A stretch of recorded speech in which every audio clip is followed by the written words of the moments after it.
दंगल revision set 2 का हम लोग देखने वाले हैं। जोखिम क्या है, जोखिम क्या है, प्रतिफल की परिभाषा क्या है वो बताना है। साथ साथ जोखिम के कारण क्या है, निवेशक विभिन्न प्रकार के जोखिम से कैसे सुरक्षित रह सकते हैं। ऐसा क्वेश्चन आपके एग्जाम में आने का पूरा प्रोत्साहन है। रिस्क रिटर्न, रिस्क का कॉजेज, रिस्क का कारण, जोखिम का कारण। तो जोखिम की परिभाषा पहले क्या होता है कि जोखिम जो होता है मतलब जिसमें निवेश से प्राप्त वास्तविक प्रतिफल अपेक्षित प्रतिफल से भिन्न हो सकता है। क्या हो सकता है? भिन्न हो सकता है। किससे कैसे भिन्न हो सकता है? जो निवेश से प्राप्त वास्तविक जो प्रतिफल है वो अपेक्षित प्रतिफल से क्या हो सकता है? भिन्न हो सकता है, या फिर पूंजी आय की हानि हो सकती है। प्रतिफल की परिभाषा बोले तो प्रतिफल वह लाभ या हानि है जो निवेश से एक निश्चित अवधि में प्राप्त होती है। इसमें ब्याज, लाभांश तथा पूंजी मूल्य वृद्धि शामिल होती है। जोखिम के कारण क्या क्या है? तो ये बाजार जोखिम, बाजार सबसे बड़ा जोखिम है, उतार चढ़ाव होता है। ब्याज दर जोखिम, मुद्रास्फीति जोखिम, व्यावसायिक जोखिम, वित्तीय जोखिम, तरलता जोखिम, ऋण जोखिम, राजनीतिक जोखिम, ये सब पढ़ लीजिएगा। ये सब जोखिम के कारण है। जोखिम से सुरक्षा पाने का विविधीकरण आप करो भाई, जोखिम कम हो सकता है। पोर्टफोलियो प्रबंधन करो, शेयर डिवेंचर बॉन्ड इत्यादि इत्यादि का संतुलित आप लगाओ पैसे को। सुरक्षित निवेश करो, हेजिंग करना सीखो, फ्यूचर्स एवं ऑप्शन द्वारा जोखिम की भरपाई कर सके, बीमा, आकस्मिक हानि से सुरक्षा मिल सके, निरंतर मूल्यांकन, दीर्घकालिक निवेश, विशेषज्ञ सलाह भी आप ले सकते हो, तब जोखिम कम हो सकता है। रिस्क का मतलब क्या होता है? पॉसिबिलिटी की भैया जो एक्चुअल रिटर्न है इन्वेस्टमेंट पर वो डिफर हो सकता है expected return including the chance of कि भैया कैपिटल लॉस हो जाए। रिटर्न का मतलब क्या होता है? गेन हो सकता है, लॉस हो सकता है, जो हम लोग इन्वेस्टमेंट करते हैं ओवर पीरियड ऑफ टाइम में। इसमें इनकम, चाहे वो इंटरेस्ट हो चाहे वो डिविडेंड हो, और कैपिटल अप्रिसिएशन भी हो सकता है। तो रिटर्न मतलब क्या होता है? जो हमें वापसी मिलता है गेन में या फिर लॉस में, जो हम लोग इन्वेस्टमेंट करते हैं फॉर पीरियड ऑफ टाइम के लिए, वो इनकम हो सकता है हमारे लिए एज ए इंटरेस्ट, या फिर हमें डिविडेंड एंड कैपिटल अप्रिसिएशन भी हो सकता है, मतलब कैपिटल बढ़ भी सकता है। रिस्क का कॉजेज क्या है? तो market risk, interest rate risk, inflation, business, financial liquidity, credit default risk and political risk हो सकता है। कैसे बचे, प्रोटेक्शन कैसे करें? तो भैया डाइवर्सिफिकेशन करो ना, पोर्टफोलियो मैनेजमेंट करो ना, investment of in safe securities में आप इन्वेस्ट करो, एफडी में डालो, ट्रेजरी में डालो, हेजिंग करना सीखो, future and option to offset losses में आप यूजिंग डेरिवेशन कर सकते हो, इंश्योरेंस ले लो, रेगुलर मॉनिटरिंग करते रहो, long term investment, and last में प्रोफेशनल एडवाइसेस जरूर लेना।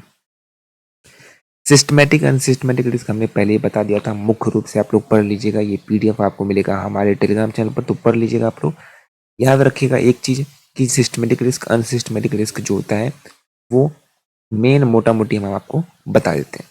सिस्टमेटिक रिस्क बाजार जोखिम होता है, लेकिन अनसिस्टमेटिक रिस्क विविधीकरण होता है, विविधीकरण। सिस्टमेटिक रिस्क जो होता है वो मार्केट रिस्क होता है, एंड अनसिस्टमेटिक रिस्क डाइवर्सिफिकल या फिर स्पेसिफिक बोलते हैं, या फिर डाइवर्सिफिकल रिस्क होता है। ठीक है। कैपिटल रिटर्न, रेवेन्यू रिटर्न आप लोग पढ़ के जाइएगा, वो हम नहीं बता रहे हैं, पीडीएफ में है, पढ़ लीजिएगा। ठीक है सर। सीएपीएम आपको पढ़ लेना है। सीएपीएम क्या है? मॉडल है जिसके किसी प्रतिभूति के जोखिम और अपेक्षित प्रतिफल के बीच संबंध को स्पष्ट करता है। जोखिम और अपेक्षित प्रतिफल के बीच को संबंध को स्पष्ट करता है। सीएपीएम का फुल फॉर्म याद रखिएगा, जोखिम माइनस मुक्त दर प्लस बीटा इंटू बाजार प्रतिफल माइनस जोखिम माइनस मुक्त दर। ये वाला आपको फॉर्मूला जो है वो सूत्र है। यहाँ पर सीएपीएम का फॉर्मूला बहुत अच्छे से दिया है, R F plus beta into R M minus R F. R F यहाँ भी, आर एफ यहाँ भी, बीटा को गुना करना है R M minus R F. R F का मतलब क्या होता है? Risk free rate. बीटा मतलब भैया बीटा ऑफ द सिक्योरिटी जो होता है मार्केट का, मार्केट रिस्क का जो सिक्योरिटी होता है वो। आर ओके, आर एम मतलब भैया अपना वही एक्सपेक्टेड जो मार्केट पोर्टफोलियो है वो। R M minus R F जब बोलेंगे तो वही वो मार्केट रिस्क प्रीमियम हो गया, और आर आई मतलब एक्सपेक्टेड रिटर्न। तो ये आप लोग पढ़ लीजिएगा पीडीएफ से। ये अगला क्वेश्चन है, इन्वेस्टमेंट एनालिसिस क्या होता है? जहाँ पर हम लोग विश्लेषण करते हैं इन्वेस्टमेंट का, एनालिसिस करते हैं, वो उसको हम लोग इन्वेस्टमेंट एनालिसिस कहते हैं। इन्वेस्टमेंट एनालिसिस का इंपॉर्टेंट क्या क्या है वो आपको पढ़ लेना, बहुत सिंपल है, आसान है।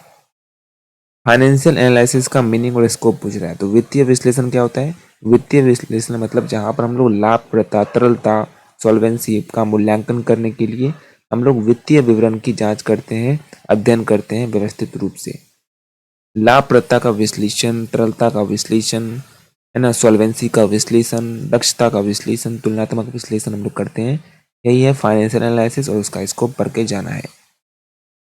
अगला है YTM क्या होता है, यील्ड टू मैच्योरिटी। मोटा मोटी समझिए कि यहाँ पर पढ़ लेते हैं कि भाई जो YTM है, यील्ड टू मैच्योरिटी है, परिपक्वता प्रतिफल, जो जिसको हम लोग कहते हैं कि जो निवेशक जो होते हैं, निवेशक एक ये निवेशक है, इस निवेशक को किसी बॉन्ड से प्राप्त होती है। ये बॉन्ड मान लो कि चलो ये कोई बॉन्ड खरीद रखा है, ये कोई बॉन्ड खरीद रखा है, क्या खरीद रखा है सर, बॉन्ड खरीद रखा है, बॉन्ड BOND। ठीक है, एक बार मैं आपको बता देता हूँ, बॉन्ड BOND बॉन्ड खरीद रखा है। यदि वह बॉन्ड को वर्तमान बाजार मूल्य पर खरीद कर परिपक्वता तक धारण करता है तो हम लोग उसको क्या कहते हैं, और उसमें जो वार्षिक ब्याज है, पूंजी लाभ हानि है, धन का समय मूल्य है, वो सब मिलाकर हम लोग YTM को बॉन्ड का आंतरिक भी कहा जाता है। ठीक है, YTM कैसे निकालते हैं, तो ये फॉर्मूला आपको दिया है, आप लोग पढ़ लीजिएगा। पोर्टफोलियो कंस्ट्रक्शन क्या होता है, वेरी वेरी इंपॉर्टेंट क्वेश्चन आपके एग्जाम में देखने को मिलने वाला है। पोर्टफोलियो कंस्ट्रक्शन ऐसा प्रक्रिया जहां पर हम लोग अलग अलग share, bond, debenture, mutual fund इत्यादि इत्यादि का हम लोग चयन करते हैं, संयोजन करते हैं, और जिसमें जोखिम न्यूनतम तथा निवेशक के उद्देश्य को अनुसार अधिकतम प्रतिफल प्राप्त हो सके, वहाँ हम पैसा लगाते हैं। मतलब एक टोकरी में ये शेयर खरीद लिया, वो शेयर खरीद लिया, वो शेयर खरीद लिया, मिक्स कर दिया ना, उसको हम लोग पोर्टफोलियो कहते हैं। पोर्टफोलियो बनाने की कला होती है, क्या है, निवेश उद्देश्य का निर्धारण करना, जोखिम सहन क्षमता का मूल्यांकन करना, प्रतिभूति विश्लेषण करना, विविधीकरण करना। विविधीकरण कहाँ आता है, अनसिस्टमेटिक रिस्क में, याद रखिएगा। और ये भी सब है, आप लोग पढ़ लीजिएगा। फिर क्या क्या है, कुशल बनाने के उपाय हैं, ये देख लीजिएगा। PDF आपको मिल जाएगा हमारे टेलीग्राम चैनल पर। बस इतना तक है। उसके बाद इंग्लिश का शुरू होता है, इंग्लिश वाले बच्चे पढ़ लेंगे यहाँ पर। पोर्टफोलियो बहुत इंपॉर्टेंट क्वेश्चन है। अब आता है स्टॉक एक्सचेंज क्या है, शेयर बाजार क्या है। स्टॉक एक्सचेंज है क्या, जहां पर शेयर, डिवेंचर, बॉन्ड, सरकारी प्रतिभूतियां का कानून के अंतर्गत किया जाता है निर्धारण, क्रय विक्रय, खरीदा बेचा जाता है, उसका निर्धारण किया जाता है, उसको हम लोग स्टॉक एक्सचेंज कहते हैं। इसका कार्य क्या है कि भाई तरलता प्रदान करना, बचतों का संचयन, पूंजी निर्माण, मूल्य निर्धारण, लेन देन की सुरक्षा, आर्थिक विकास में योगदान, बाजार सूचना प्रदान करना, निवेश का प्रोत्साहन करना, ये सब करता है।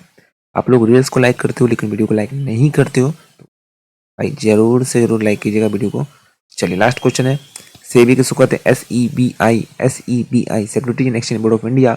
ये क्या है भैया, ये रेगुलेटर है हमारा। इसका रेगुलेटर है, स्टॉक एक्सचेंज का रेगुलेटर है। हम जो शेयर खरीदते हैं और आप जो शेयर खरीदते हैं, उसका मेन रेगुलेटर कौन है, उसका नियंत्रण कौन करता है भैया, नियंत्रण कौन करता है, सेबी करता है। कब आया था, 1992 में आया था। क्या क्या शक्तियां पढ़ लो, नियामक शक्ति है, जांच शक्ति है, जांच कर सकता है कंपनी दलालों पर, दंडात्मक शक्ति है, पंजीकरण शक्ति है, संरक्षण शक्ति है, और न्यायिक शक्ति है। कार्य क्या है, तो संरक्षणात्मक कार्य है ये सब, धोखाधड़ी रोकना, निष्पक्ष लेन देन सुनिश्चित करना। नियामक कार्य है कि शेयर बाजार का नियंत्रण करना, म्यूचुअल फंड का नियमन करना। विकासात्मक कार्य भी है कि पूंजी बाजार का विकास करना, निवेशक शिक्षा को बढ़ावा देना। सेबी का भूमिका क्या है भैया, पारदर्शी पूंजी बाजार का निर्माण करना, निवेशकों में विश्वास उत्पन्न करना, बाजार में हेरा फेरी रोकना, ये सब है। इंग्लिश वाले पढ़ लेंगे, ये PDF आपको मिलेगा हमारे टेलीग्राम चैनल पर, लिंक डिस्क्रिप्शन में दिया है। व्हाट्सएप चैनल पर जरूर ज्वाइन हो जाइएगा, पूरा बेनिफिट आपको मिलने वाला है व्हाट्सएप चैनल पर। Thank you so much. Like कर दीजिएगा जाते जाते, रील्स को आप लोग लाइक करते हो, जहाँ पढ़ाई करते हो लाइक नहीं करते हो तकलीफ होती है। शेयर स्टॉक एक्सचेंज यहाँ वाला जरूर देख लीजिएगा, पोर्टफोलियो कंस्ट्रक्शन जरूर देख लीजिएगा, ये सारा क्वेश्चन देखने को मिलेगा एग्जाम में। Thank you so much.